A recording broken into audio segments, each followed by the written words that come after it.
तो इस वीडियो में मैं आपको बताने वाला हूं कि आपको एक मैनुअल टाटा नैनो लेनी चाहिए या ऑटोमेटिक टाटा नैनो लेनी चाहिए, क्योंकि आजकल इससे रिलेटेड बहुत ज़्यादा क्वेश्चंस आते रहते हैं कि हम कौन सी खरीदें, ऑटोमेटिक खरीदें, मैनुअल खरीदें, हमें ऑटोमेटिक इतने रुपए की मिल रही है, मैनुअल इतने की मिल रही है, कौन सी खरीदनी चाहिए।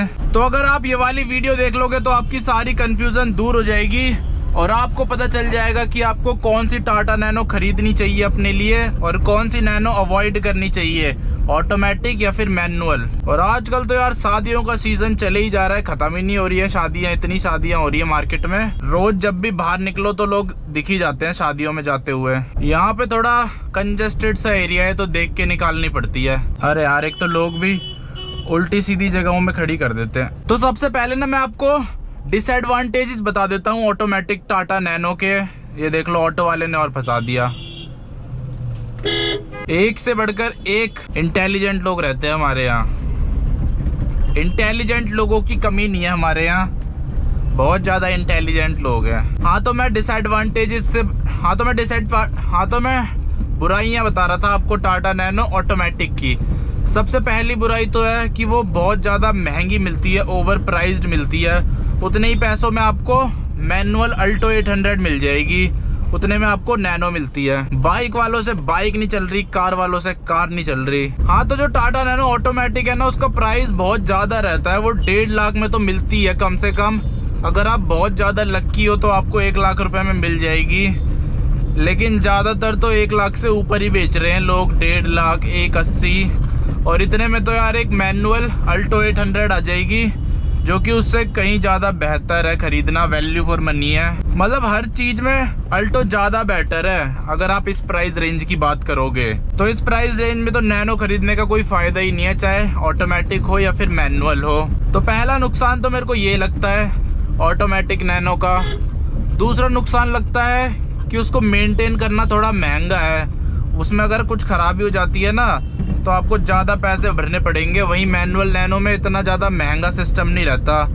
अभी एक भाई मेरे से कोई पूछ रहा था ऑटोमेटिक का कोई पार्ट, तो वो पार्ट जब मैंने चेक किया ना तो 13,500 रुपये का था, छोटा सा पार्ट। और ऊपर से यार जो ये सस्ती ऑटोमेटिक गाड़ियाँ होती है ना, चाहे अल्टो हो, नैनो हो, ये इतनी ज़्यादा सक्सेसफुल नहीं है, इतनी ज़्यादा मज़ा नहीं आता इनको चलाने में। ये बस कुछ कुछ लोगों के लिए सही है। जैसे अगर आप बूढ़े इंसान हो या आपके घर में कोई है बुजुर्ग इंसान जिसको बार बार गियर चेंज करने में दिक्कत होती है, पैर में दर्द होता है, यह लड़कियों के लिए सही है। लेकिन नॉर्मल इंसानों के लिए सही नहीं है ऑटोमेटिक, जो सस्ते ऑटोमेटिक आते हैं खासकर वो। और अगली चीज़ है पावर।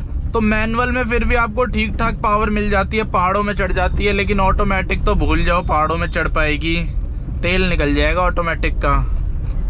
लेकिन मैनुअल चढ़ जाती है आराम से बिना किसी दिक्कत के पहले दूसरे गियर में, पर ऑटोमेटिक नहीं है इन सब चीज़ों के लिए। तो इसीलिए अगर आपको लॉन्ग राइड करनी है, पहाड़ों में जाना है, तो उसके लिए मैनुअल ज़्यादा बेटर रहेगी। और ये मैं सिर्फ नैनो की बात कर रहा हूँ, बड़ी गाड़ियों में ऐसा नहीं होता। उनमें तो ऑटोमेटिक हो या फिर मैनुअल हो, दोनों ही चल जाती है। लेकिन बड़ी गाड़ियों में भी ना मैनुअल ज़्यादा सही रहती है पहाड़ों के लिए। वैसे तो चल ऑटोमेटिक भी जाएगी, पर मैनुअल ज़्यादा बेटर रहेगी, क्योंकि उसमें हम अपने हिसाब से गियर एडजस्ट कर सकते हैं।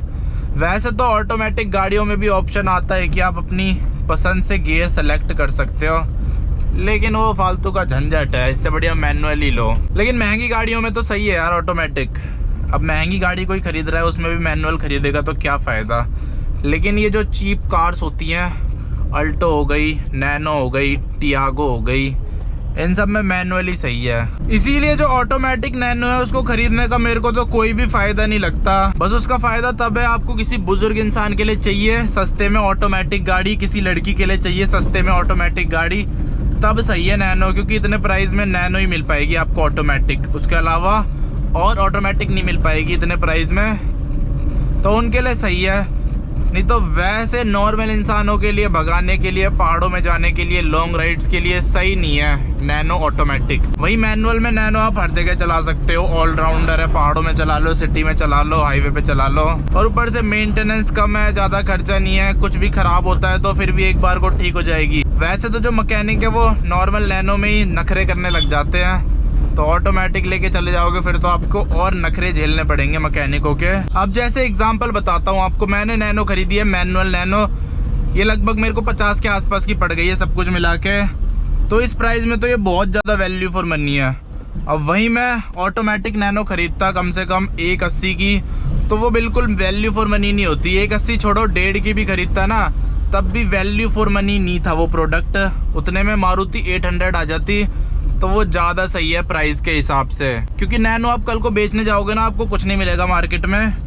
ये गाड़ी बस वैसे है कि ख़रीद लो और जितनी वैलिडिटी बची है उतना मस्त चलाओ और फिर कटवा दो। अब मैं इसे बेचूंगा ही क्यों, क्योंकि मेरे को कोई फ़ायदा ही नहीं है इसे बेचने में। बेचने से बढ़िया है अपने पास रखो, चलाओ इसे 3 साल जब तक इसकी वैलिडिटी बची है, उसके बाद कटवा दो। अपना 30,000 रुपये में मिल जाएंगे कटवाने के, तो वो ज़्यादा बेटर ऑप्शन लगता है मुझे नैनो के केस में। ओ भाई यहाँ सामने देखो नील गाय, यहाँ पे बहुत सारी नील गाय रहती है ना। ओ भाई देखो देखो देखो देखो देखो कैसे भाग रही है। ये देखो, ये रही सामने इसकी दोस्त। तो ओ भाई एक ये भी है। फटाफट निकल लेता हूँ, कहीं भगते भगते मेरी नैनो लेके ना भग जाए उस साइड रोड के उस पार। ये जो जगह है ना जहाँ पे मैं अभी पहुँच रखा हूँ, ये असोला वाइल्ड लाइफ सेंचुरी है। और जो ये वाला एरिया है ना दिल्ली का, यहाँ पे लेपर्ड भी घूमते रहते हैं। ये लेपर्ड जोन है, यहाँ पे 8 लेपर्ड छोड़ रखे हैं। ये जंगल है ना असोला वाइल्ड लाइफ सेंचुरी। ये देखो नैनो का स्टीयरिंग कैसे हिलता है। वैसे जो मेरे पास नैनो है इसमें मैनुअल स्टीयरिंग है, गियर बॉक्स भी मैनुअल और स्टीयरिंग भी मैनुअल।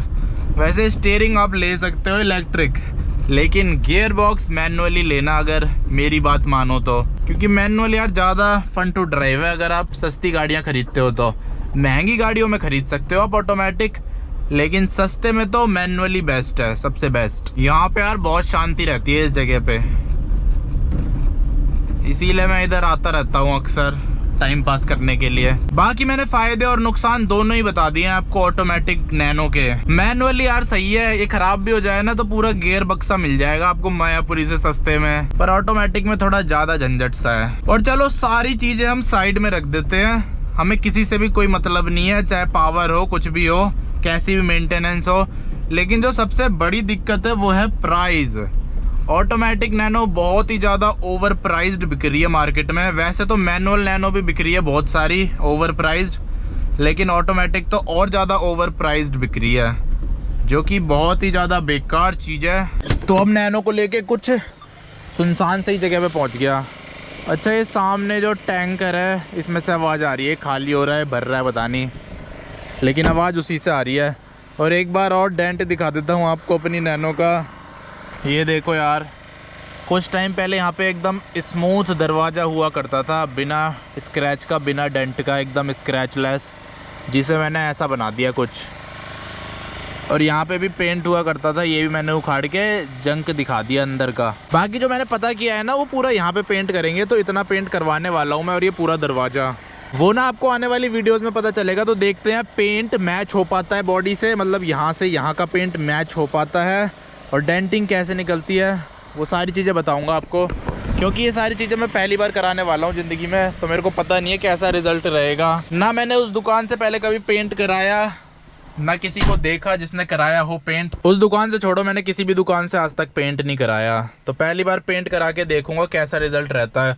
अगर एकदम ही पेंट मैच हो गया ना फिर तो मज़ा ही आ जाएगा। वैसे बोला तो है उन्होंने कि पेंट मैच करेंगे, बाकी देखते हैं। वैसे बोलते तो सभी हैं, लेकिन जो असलियत है, जो सच है, वो हमें बाद में पता चलता है करवाने के, तो इसीलिए ये भी बाद में ही पता चल पाएगा। और ये लोगो मैंने अब दोबारा से लगा लिया, बिना इसके ना अजीब सी लग रही थी नैनो मेरे को, इसलिए मैंने दोबारा चिपका दिया। और ये देखो यार, ये नैनो ना ऐसे भी चलती है, मैंने कुछ भी नहीं दबा रखा है, ना एक्सेलरेटर दे रखा है, ना क्लच दबा रखा है, ऐसे चली जा रही है अपने आप, क्रॉल करती है ये धीरे धीरे धीरे धीरे।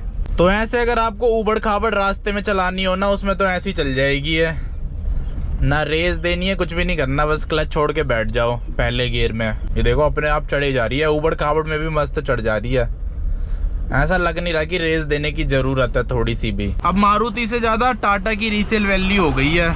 अगर आप अभी के टाइम पे सेकेंड हैंड अल्टो लेने जाते हो, सिलेरियो लेने जाते हो, तो आपको मिल जाएगी आराम से 2 लाख, 1.5 लाख, 2.5 लाख तक मिल जाएगी।